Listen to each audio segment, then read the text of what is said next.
Speaking freedom, giving you the answers to be free. Be free. Ladies and gentlemen, tonight's performance is about to begin. Hey, everybody. Welcome to Speaking Freedom TV's Journey to Freedom. Today, as your host, Dr. Kaci, I am introducing you to Mr. David Yates. Hey, David, how are you doing? Doing fantastic, Dr. Kaci. How you doing? I'm doing great. Can you tell us a little bit about yourself? Sure. I grew up in Southern California in a city called Burbank. In a very religious family. I had a very nice childhood.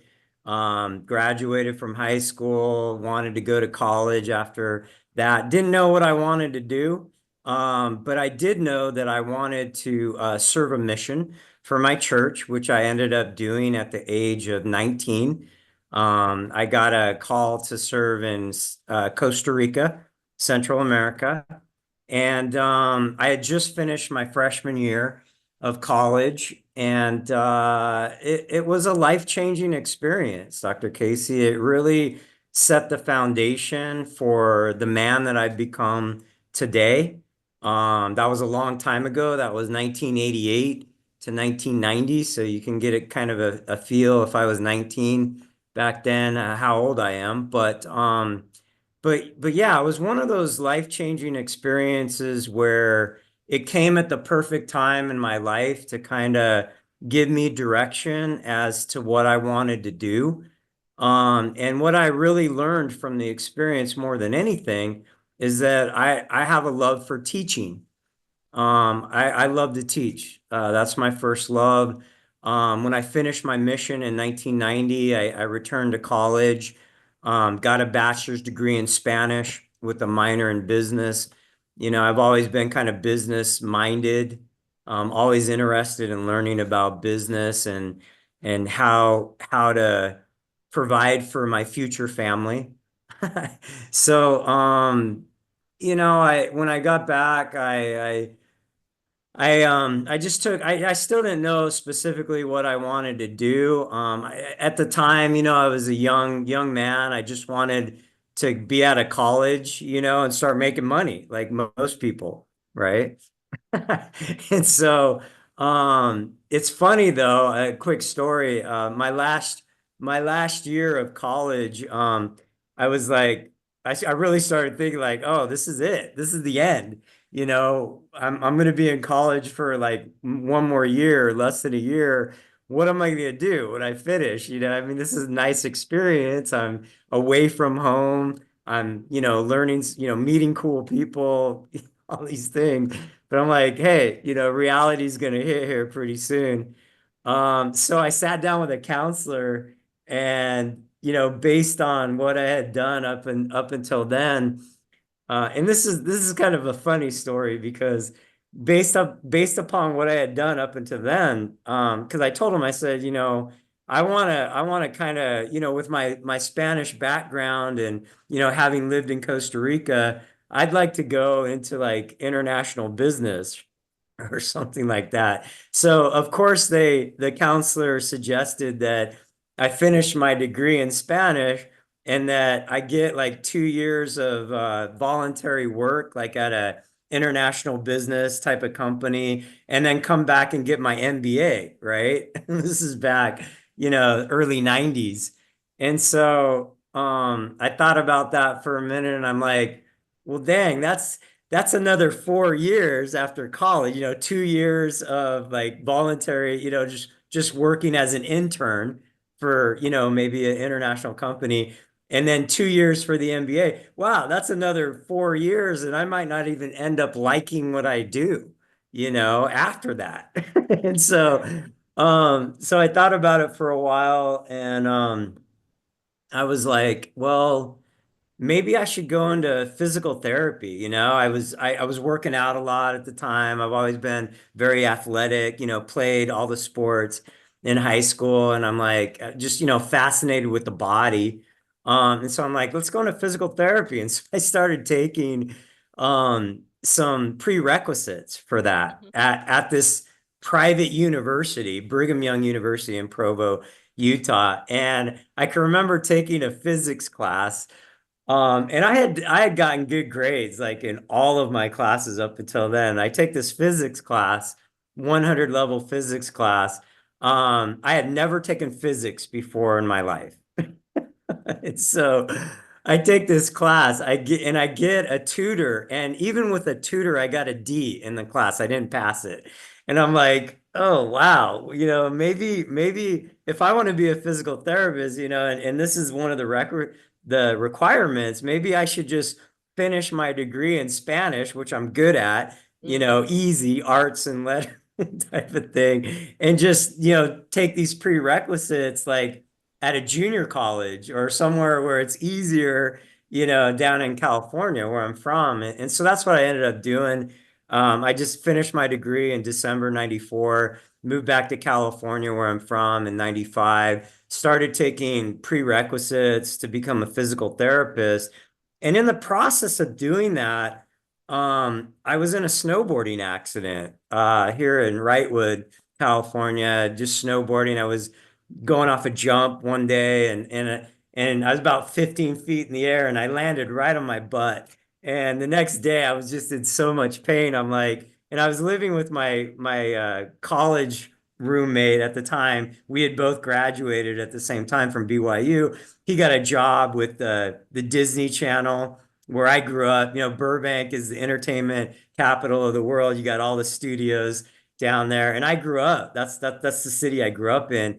And my grandma had like a house that we ended up renting. And so this happened while we were living together in this house. And and so he's like, hey, you should go to this chiropractor, that that I've been going to, and I'm like, all right. And it's funny because all my sisters had worked for one of the best chiropractors in Burbank growing up, but I never did, and I was fortunate. I never had like serious injuries other than spraining my ankles or separating my shoulder in football or something like that. And I was really healthy, fortunately, throughout my entire high school sports career, right? And so I never really went to a chiropractor. I'd never really experienced that before. But because of this accident, this snowboarding accident, I ended up going to this chiropractor in North Hollywood where we were living at the time. And it was a great experience. I really liked it. And as a result of that, I started thinking, well, maybe I should be a chiropractor, And so, as I was going through the physical therapy prerequisites, I'm like, this is going to take a long time, and it's hard, and I have to get good grades, in order to get accepted into a program. And so I looked at the requirements for a chiropractor. I'm like, this is doable. I can do this. And so I kind of shifted gears. The whole time I was working as a physical therapist aide in geriatrics. I did acute care at Encino Hospital. I had already done outpatient physical therapy my last year at BYU. I worked for one of the best physical therapists in all of Utah, in this huge outpatient clinic. But in August of 1995, um, when I decided to kind of go into chiropractic, I started substitute teaching. And I worked in the Burbank Unified School District as a substitute teacher for 2.5 years. And then the last 2.5 years, I taught high school Spanish as a regular teacher. And I didn't even have a teaching credential. It's just a fact of where I was substituting for other teachers and a position came open at one of the two high schools there in the district. And the guy's like, he was a high school Spanish teacher. He became principal. He's like, hey, you should, interview for this job. And I did. I got the position. And that's what I was doing when I got married in February of 2000.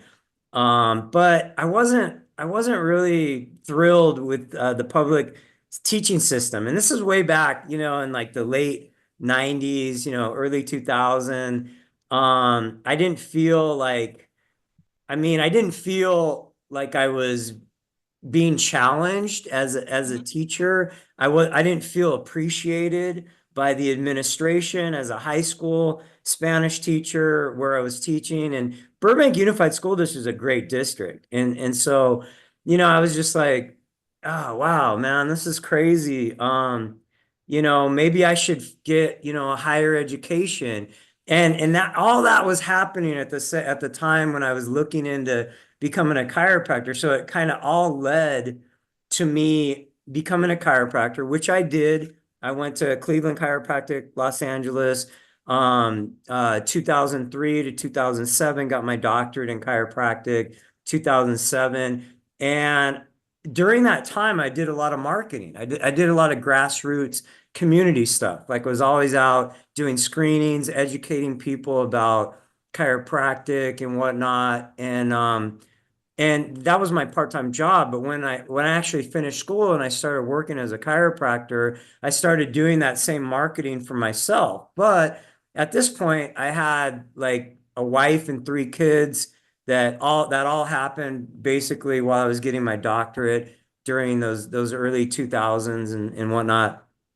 And we didn't want to my ex-wife now, she's Colombian. She didn't want to basically live in LA, and I didn't either really. And so she's like, well, why don't we move to Colorado? And I'm like, that sounds good. I got involved with a franchise company, Upper Cervical Health Centers of America, moved to Colorado, but it was the worst timing ever, Dr. Casey. I mean, it was right at the time when the real estate market fell apart, early 2008. Banks weren't like loaning money to any like new businesses, especially like an upper cervical chiropractor. I mean, what's that? Type of thing. And it didn't work out. And basically I found myself at a practice in February of 2009, with a wife. And at this point, my wife was pregnant with our fourth child. I was in debt, like $250,000 in debt for getting a doctorate, right, in chiropractic. And I wasn't even in the profession. And, it was a very difficult time in my life because I'm like, dude, this is what I want to do, but I wasn't able to even provide for my family. That first year in Colorado practicing, I was an independent contractor. I was paying 50% of whatever I made to the guy that was letting me use his office when he wasn't in the office. And I literally, after paying him what I owed him, I made $17,000 my first year working as a chiropractor.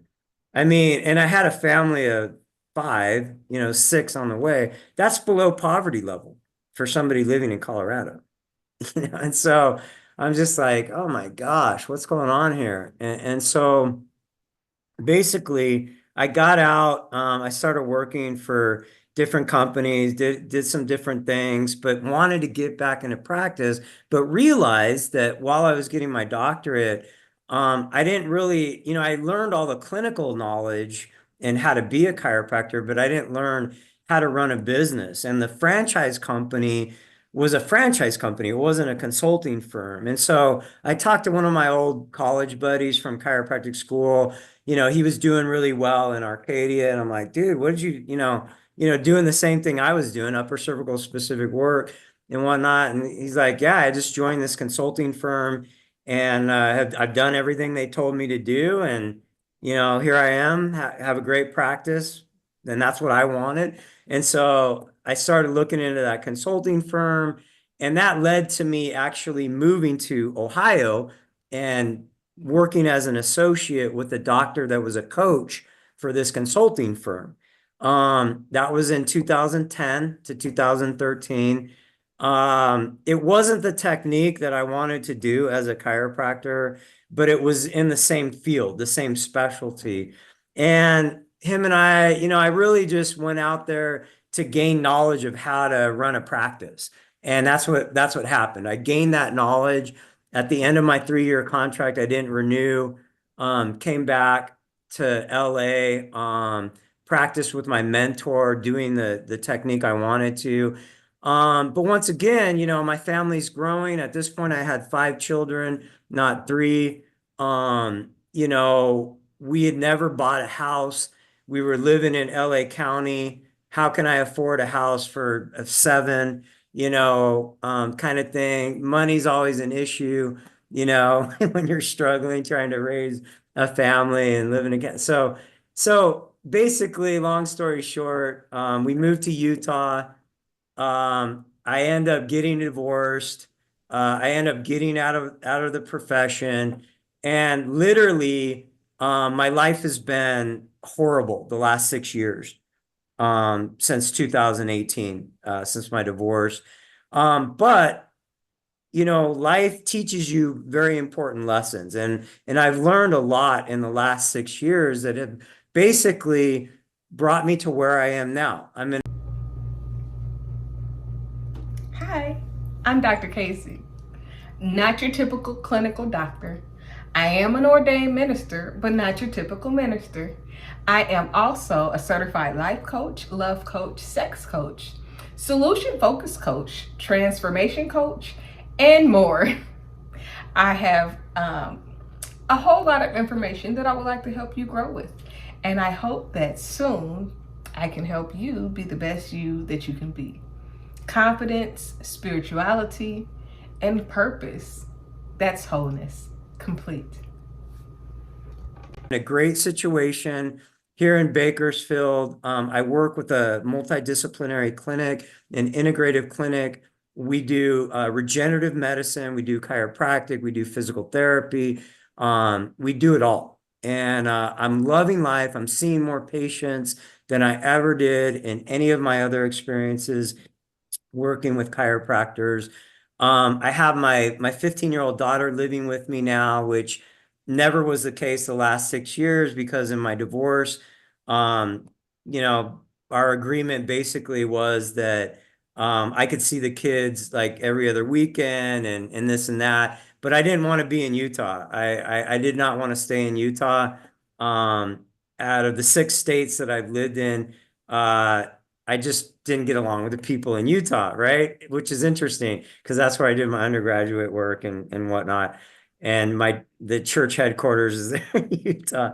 So anyway, I have my daughter living with me now, right? My 15-year-old daughter. We're doing great. I'm doing great. I came across this incredible phototherapy technology at the beginning of last year, which is my side hustle. So I got a great side hustle. I got a great main hustle. And I'm currently writing a book entitled God, Health, and Relationships, which is essentially my autobiography of the last 56 years. I'm also starting a podcast with the same name this year. I've already got my host. I've got my equipment. I just need to record the first episode. And life is good. Life is really good, Dr. Kaci, after a lot of hardship and trials that have taught me a lot of things. Well, I asked you to tell me a little bit about yourself, and then you told me the whole story. So now I barely have any questions left. Um, I'm sorry.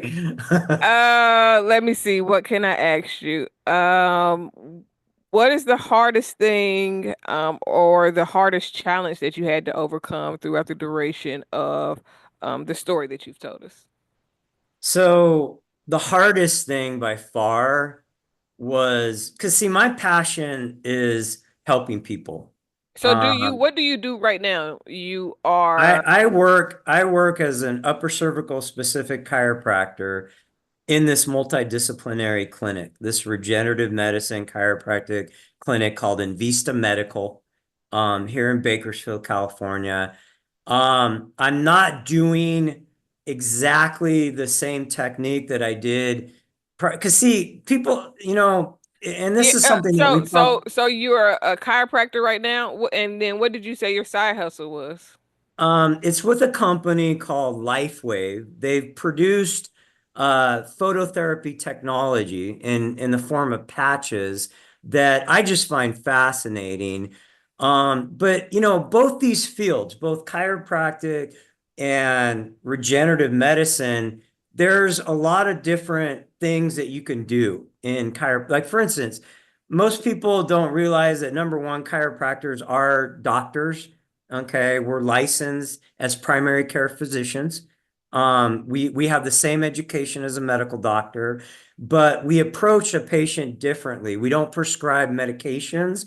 What we do is we look at the body and internally, what's wrong with the body internally, what needs to be corrected internally with the body in order for it to heal itself.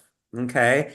We don't prescribe medication. So, with that said, there are dozens and dozens of techniques within chiropractic. Okay, You could, so I don't want to go too much into what you do okay, not a in depth problem. Not a that like problem. that. So what was the hardest challenge you had to overcome to become a chiropractor and to get your life on the track that it's on right now?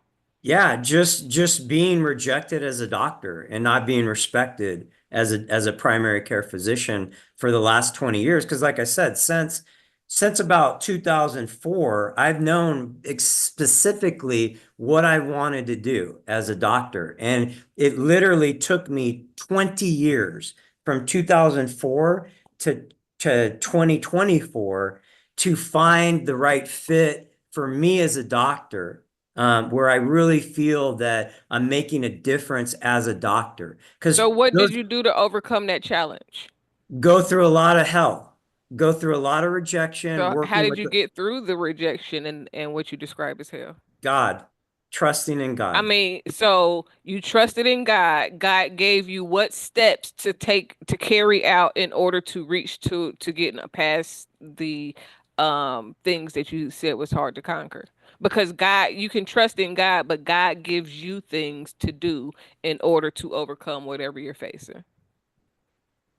Anybody who's going through a challenge, Dr. Casey, regardless of what it is, okay, if they will give up their will to God What does that and mean though? Because what you're does that saying mean? that, That but means that's a very vague statement. To say that you trusted God, that's vague because when you trust God and then do what? Because the trust part is this much of you actually overcoming whatever it is you're facing. What you do to show you trust God is more powerful than your trust because you can say you trust and not do nothing, so you're not going to get a different result. So what actions did you that is take true. to Faith, display your faith trust? without works is dead. Right. So And what step can you, that's how I overcame is so I what kept was the works? working. Okay, doing I, like what how did you encourage yourself throughout the process that displayed that you trusted God? Like what type of work did you do to overcome the things that was challenging? I just kept working towards the goal, which Okay. which is what I have now. In a clinic where I'm seeing the number of patients that I want to see. I'm working with people that respect me, that appreciate me. Um, all that would not have occurred if I would have given up. And if I had not trusted in God, I would have given up.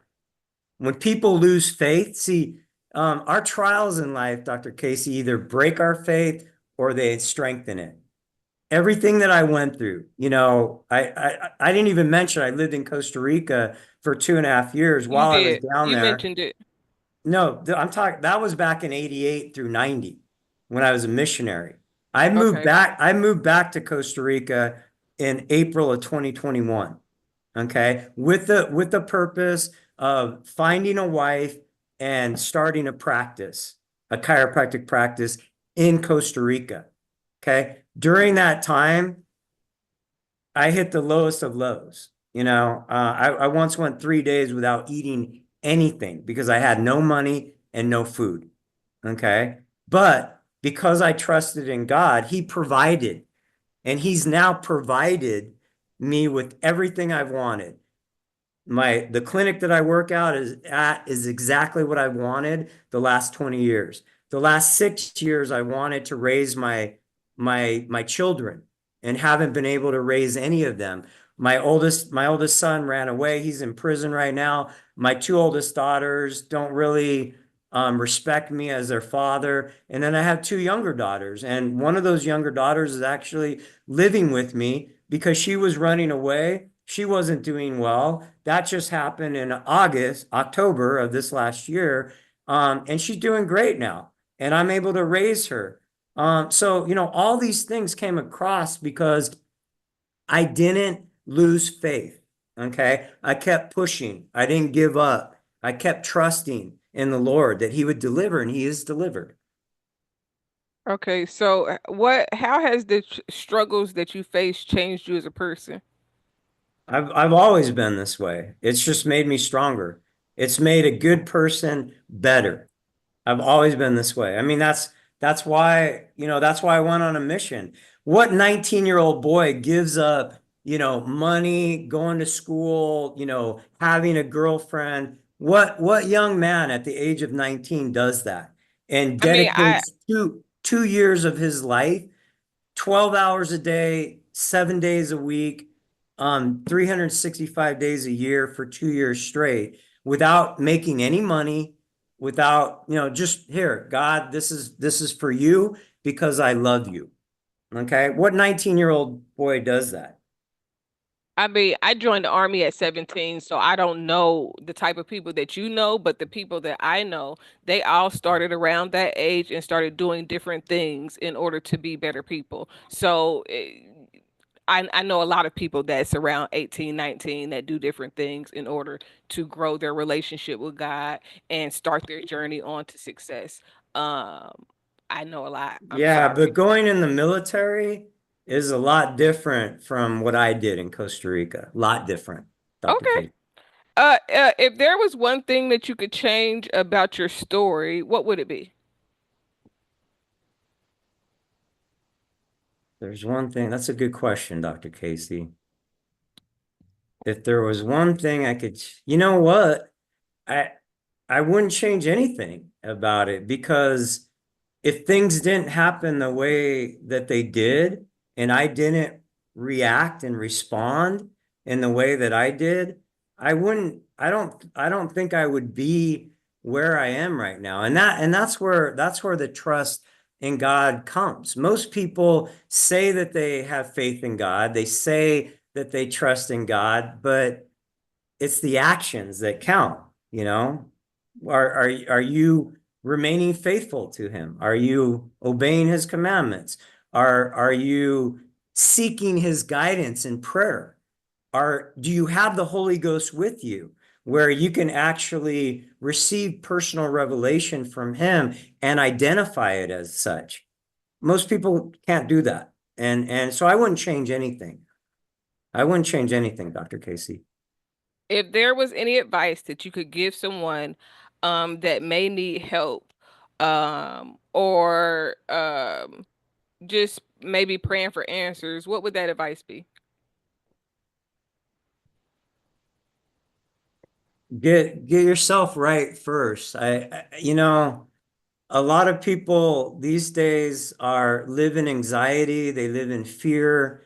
There's a lot of emotional and mental illness that we see in the world today, and a lot of it is because people don't know God. Get to know God. That would be my advice. Get to know him. Uh, you know, have a relationship with him. He's the perfect example of what's missing in the world today, Dr. Casey, and that's love.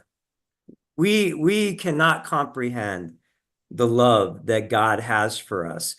He has what's called a um, unconditional love. Okay, that's very rare in the world Yeah, today. One agape of, love. Agape love is not common amongst a lot of people. However, my audience in particular, we are a little seasoned and we talk about having an understanding of our relationship with God and understanding Christ within ourselves. Um you already mentioned about your books and your podcast. When are you expecting to release your books and podcasts? So the podcast, I should be recording the first episode if everything goes well, this Thursday. Thursdays are my day off from seeing patients in the clinic. And so I like to use Thursday as a day to develop my LifeWave business, and it's all about education, Dr. Kaci. I mean, I talk to people every day. I'm reaching out to people in the business and in my business and personal world. And they don't know that this technology even exists. They don't know how it can benefit them. And that's one of the purposes of the podcast. But really, like I said, for me, it comes down to God, health, and relationships. Those are the three most important things in my life. Those are the things So, that I'm sorry, I don't want to cut you off. Uh, eh, I asked when we could expect your books and your podcast, and you kind of first episode this Thursday, the book probably sometime before the end of the year. okay. So, if viewers and listeners wanted to find you, can you tell us where to find you at? You can find me on LinkedIn. You can email me at drdave at godhealthandrelationships.com. Those would probably be the best two places. But like I said, when I release this podcast, a lot more people are going to be knowing who I am through that. I think I've picked a very good platform, a good host that can, work with me in getting the word out about the podcast. Hopefully, the topics that I talk about will interest people, and more people will learn about what I have to offer. Well, I am glad to have had you on the show. You share a very interesting story, and your experiences, I'm sure, will help somebody, especially those that are seeking to become physicians and need help and encouragement overcoming the challenges of becoming a physician. Yeah, All for right, sure. everybody. It was great for you guys to tune in. And of course, look forward to our next episode. Until next time, bye, everyone. Hi, I'm Kaci, Dr. Kaci. Welcome to Speaking Freedom. We are happy to have you, and we hope that we are able to help you in every way possible. Have a good evening. If you've enjoyed this video, like, share, subscribe, and turn on your notifications. New episode every Friday.